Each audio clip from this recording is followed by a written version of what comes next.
और बड़ी खबर, आतंकी उमर के मोबाइल से बड़ा खुलासा हुआ है। सोशल मीडिया के जरिए युवाओं का ब्रेन वॉश दरअसल ये आतंकी उमर करता था। पहले वो युवाओं से सोशल मीडिया पर दोस्ती करता और फिर उनका ब्रेन वॉश करता था। दिल्ली धमाके का आतंकी उमर जैश का बड़ा स्लीपर सेल नेटवर्क खड़ा करने के फिराक में भी था।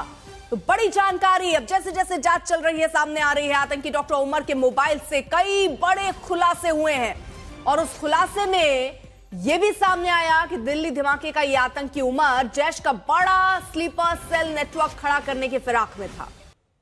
इसके साथ ही साथ वो सोशल मीडिया के जरिए लोगों से दोस्ती करता, फिर उनका ब्रेन वॉश किया करता था। हरियाणा में भी ब्रेन वॉश की कोशिश की गई थी। अब ये सारे खुलासे कैसे हुए? उसके फोन से, उसका जो फोन जब्त हुआ उसके बाद से ये तस्वीरें भी सामने आनी शुरू हो गई हैं। मोबाइल से कई अहम खुलासे हो रहे हैं, किस तरह से वो ब्रेन वॉश करता था, नेटवर्क कहां कहां फैले हुए थे। फिलहाल 9mm के कारतूस भी मिले हैं धमाके वाली जगह पर और अब उसकी भी जांच हो रही है। आतंकी उमर के 43 वीडियो भी अब सामने आ चुके हैं। अल-फलाह यूनिवर्सिटी पर 2 FIR भी दर्ज हो गई हैं। तो दिल्ली धमाके पर ये 3 बड़ी खबरें लगातार हम आपको बता रहे हैं। एक तो उमर का मोबाइल जिससे बड़े खुलासे हो रहे हैं, जिससे पता चला कि वो ब्रेन वॉश करता था, सोशल मीडिया का रास्ता चुनता था। वहीं 9mm के कारतूस मिले हैं और 43 वीडियो अभी तक सामने आ चुके हैं, जिसके आधार पर जांच आगे बढ़ रही है।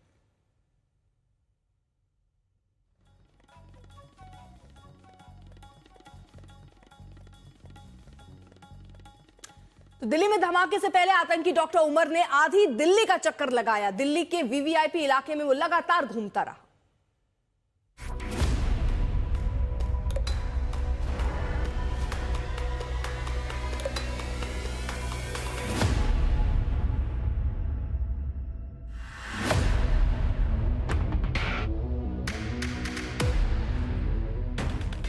एक कार, 43 CCTV और 10 दिन का खूनी सफर।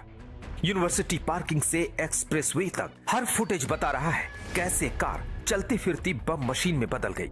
दिल्ली ब्लास्ट की जांच में 43 CCTV फुटेज ने आतंकी उमर की I-20 कार का 10 दिनों का आतंक भरा ट्रैक पूरी तरह सामने ला दिया है। 29 अक्टूबर से 10 नवंबर तक हर मूवमेंट, हर मोड़, हर ठहराव अब जांच एजेंसियों की फाइलों में दर्ज है। सबसे पहला फुटेज 29 अक्टूबर शाम 6:36 उमर की I-20 कार यूनिवर्सिटी की कॉमन पार्किंग में दाखिल होती है। ठीक 8:18 कार हॉस्टल एरिया में पार्क होती है, एक ऐसा जोन जहां निगरानी कम और गतिविधि आसान थी। अगली सुबह 30 अक्टूबर को सुबह 7:31 कार फिर कॉमन पार्किंग में लाई जाती है। लेकिन इस जांच का सबसे बड़ा सुराग दोपहर 2:38 पर मिला फुटेज है। इसी फुटेज में बाइक से आए एक मैकेनिक और एक कंपाउंडर को कार के पास खड़ा देखा जाता है। एजेंसियों को शक है यही वो समय है जब कार के अंदर ID फिट किया गया। इसके बाद कार 10 दिनों तक लगभग भूमिगत रही, ना कोई फुटेज, ना कोई चाल। जांच एजेंसियों का मानना है किसी दौरान कार को ब्लास्ट के लिए स्टैंड बाय पर रखा गया। 9 नवंबर रात 11:43 पर कार दिल्ली मुंबई एक्सप्रेसवे के खलीलपुर टोल पर दिखती है। 12:46 पर कार टोल से बाहर जाती है, लेकिन ठीक 1 घंटे बाद यानी देर रात 1:45 पर वही कार फिर उसी टोल पर दिखती है। एजेंसियों के मुताबिक ये वापसी किसी लोकेशन प्लानिंग का हिस्सा थी। देर रात 3:07 से सुबह 6:42 तक कार KMP के पास खड़ी रही। ये लंबा ठहराव बताता है कि कार सही समय और सही जगह का इंतजार कर रही थी। अगली सुबह यानी कि धमाके वाले दिन की सुबह उमर की I-20 कार तेज रफ्तार से दिल्ली की ओर बढ़ती दिखती है। CCTV फुटेज में उसके शहर में लगातार बदलती लोकेशन साफ दर्ज है।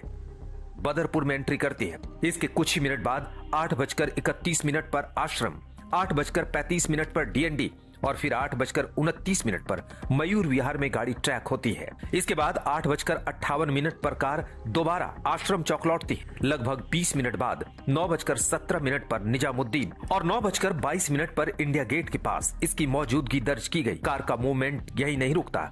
9:31 पर कर्तव्य पथ, 9:33 पर तुगलक रोड और 9:48 पर सफदरजंग के सामने वही I-20 गुजरती हुई दिखाई देती है। दोपहर में कार लाल किला पार्किंग पहुंचती है, जहां वह कई घंटों तक खड़ी रहती है। शाम 6:23 पर कार पार्किंग से बाहर निकलती है और सिर्फ 27 मिनट बाद 6:50 पर वो I-20 कार उस लोकेशन पर कैद होती है जहां दिल्ली में बड़ा धमाका हुआ। यूनिवर्सिटी के पार्किंग एरिया से लेकर मैकेनिक की गुप्त मुलाकात, 10 दिनों का गायब होना और एक्सप्रेसवे पर लंबी रात की गतिविधि, इन सब को जोड़कर अब ये साफ है कि ये धमाका अचानक का हादसा नहीं बल्कि महीनों पहले तैयार की गई आतंकी साजिश थी। आज तक ब्यूरो।